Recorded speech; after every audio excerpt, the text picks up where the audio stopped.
Assalamualaikum warahmatullahi wabarakatuh. Kita berjumpa lagi di channel SDA Sukses. Di video kali ini seperti biasa, kini kita akan bincang-bincang ringan seputar permasalahan peternak sapi. Di sini sudah bersama teman saya, sobat diketahui namanya sudah tahu, yaitu Mas Nardi sebagai peternak sapi. Tapi sebelum masuk ke topiknya, bincang-bincang ringan nanti, yang baru berkunjung ke channel ini, yang belum menekan tombol subscribe, silakan untuk menekan tombol subscribe, dilanjutkan tekan lonceng, like, komentarnya kami nantikan. Terima kasih. Baik, sobat semuanya, di sini saya sudah bersama Mas Nardi. Kita langsung ke topik pembahasan masalah permasalahan masalah seputar peternak sapi. Di sini biasanya yang dihadapi oleh peternak sapi itu masalah apa saja? Bisa cerita kepada kita dan sobat semuanya. Silakan. Kalau sampean bertanya pengalaman saya selama berternak sapi itu begini ya Mas ya, saya akan ceritakan apa-apa saja yang saya alami. Itu beternak sapi itu rata-rata itu sama mungkin ya, permasalahan seperti yang saya alami itu kemungkinan sama. Itu seperti begini. Ya berputar gitu-gitu terus. Seperti ini contohnya masalah kandang. Kandang ya. Terus yang kedua masalah sapi yang dipelihara. Yang ketiga masalah pakan. Dan yang juga itu masalah kesehatan sapi. Nah, itu ya berputar-putar di situ terus Kak. Menurut pengalaman saya itu seperti itu. Kalau misalnya masalah kandang ya, ya pertama kita jangan salah memilih kandang. Ibaratnya model kandangnya itu kita itu terbuka apa tertutup gitu kan. Kalau saya kan tertutup ini Mas, karena saya di lingkungan padat penduduk. Saya pilih kandang tertutup. Juga masalah kandang itu lantainya itu jangan terlalu miring, ya, jangan licin. Nggak boleh licin. Itu nggak boleh licin. Kalau licin ya kita ulang ya gitu. Permasalahannya kemungkinan seperti itu juga. Karena kalau lantai licin kan bisa kepleset kan fatal juga kepada sapinya. Nggak memungkinkan Mas ini memakai kandang terbuka tempat sampean. Kenapa memilih kandang tertutup? Ya, salah satu tadi kan sampean ngomong padat penduduk. Iya. Alasan yang lain ada nggak? Kenapa memilih kandang tertutup? Lebih mudah Mas, lebih mudah untuk mengatasi nyamuk lalat itu. Mengatasi nyamuk. Dia kan nyamuk bisa dihalang-halangi lewat jaring-jaring itu. Atau kita buat nyamuk di dalam itu kan mulek di dalam itu. Iya. Oh begitu. Ya. Terus begini ya Mas ya, masalah kandang itu begini. Kita harus sebagai peternak itu kita atur sapi yang bunting sendiri, sapi anakan sendiri, sapi yang menyusui sendiri. Nah, makanannya ibaratnya palongan untuk makanan ini. Ya, kita lihat. Nah, seperti ini Mas. Ini kan sapi saya ini beranak. Saya sendirikan. Oh, sendirikan.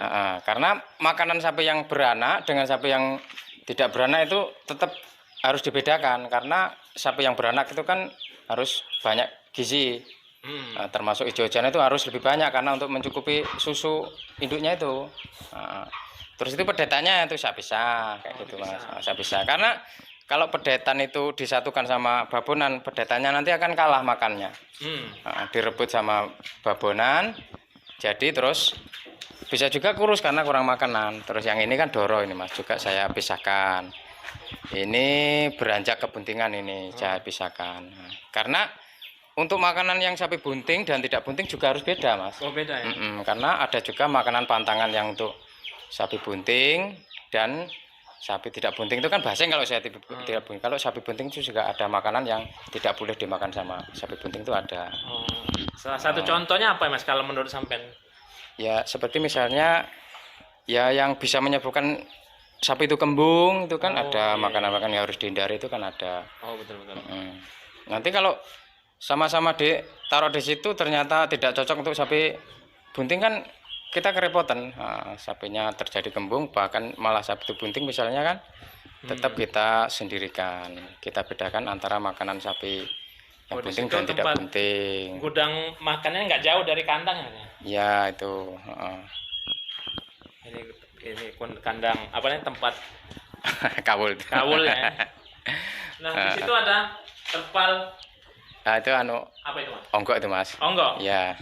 Oh, iya, iya. Onggok. Dipisah ya. Ya intinya sapi yang anakan sama bobonnya tetap beda karena ya itu kalah makan kalau dia disatukan, ditarik makanannya yang enak-enak itu ditarik istilahnya itu. Oh, Kalau kita kasih rumput ya habis sama indukan itu anaknya malah kebagian. nggak kebagian. Iya. Oh, ini. Terus yang kedua masalah sapi yang kita pelihara itu mencangkup sapi itu kita salah apa tidak dalam memilih bibitan sapi. Nah di situ. Oh, bibitan sapi Kalau juga harus kalau diperhatikan ya? kalau kita berternak sapi kita keliru pilih calon bibitan ya bisa juga di belakang hari itu ada kerugian. Kerugian bagi peternaknya. Ya itu termasuk salah satunya ya masih banyak sebenarnya. Terus yang ketiga itu masalah pakan ya, termasuk tadi pakan itu harus dibedakan antara sapi yang bunting tidak bunting, sapi nyusui dan anakan itu harus dibedakan karena kan kebutuhan gizinya itu berbeda-beda. Oh, begitu. Kalau menyusui kan lebih banyak dia tuh kebutuhannya lebih banyak daripada yang doro. Terus yang keempat masalah kesehatan sapi. Kesehatan sapi itu kan begini, jika apa yang kita lakukan jika sapi kita itu sakit, tentunya kita ke petugas kesehatan, yaitu bisa juga kalau di tempat saya itu kan biasanya mantri Mas. Kita berkoordinasi langsung dengan Pak Mantri ya. Terus misalnya begini ya, kita itu sebagai peternak itu harus tahu ciri-ciri sapi kita itu sakit apa tidak. Oh, itu perlu ya? Perlu. Seperti ini biasanya begini. Kalau kita tidak tahu sapi itu sakit kok tahu-tahu ambruk, nah itu kan itu terlambat mendeteksinya sapi sakit atau tidak. Nah, kalau ciri-ciri sapi yang sakit itu setahu saya begini ya. Jika sapi kita itu mengalami begini, dia itu berdirinya ngos-ngosan gitu. Napasnya ngos-ngosan. Terus dia itu tidak gayem. Terus dia itu matanya kelihatan ngeredup gitu. Dia diem, kancanya temannya itu makan, dia itu nggak makan, kita lihat. Nah itu bisa jadi terindikasi sapi itu sakit. Oh ya. Jadi nggak nafsu makan ya? Iya, dia nggak nafsu. Nah disitulah sebagai peternak kita berkoordinasi dengan petugas kesehatan. Berarti harus punya nomor ya telepon Pak salah Mantri satunya ya? yaitu intinya di dalam masalah mengatasi kesehatan kita berhubung langsung dengan petugas kesehatan. Ya kemungkinan ya masih banyak ya yang tidak saya ketahui, dan untuk yang lebih jelas kan bisa cari pengalaman dari manapun kan bisa Mas. Bisa, informasi ini bisa didapat dari mana saja. Ya yang paling kita mudah ya kita bisa bertanya kepada Pak Mantri yang datang ke tempat kita. Misalnya waktu dia ngibe atau waktu dia itu mengecek kesehatan sapi kita. Nah, itu termasuk salah satunya caranya begitu. Baik sahabat semuanya, itu tadi bincang-bincang ringan dengan peternak sapi, permasalahan seputar ternak sapi yang sudah kami jabarkan, walaupun tidak panjang lebar. Mudah-mudahan informasi ini bisa menambah informasi, menambah ilmu untuk kita semua.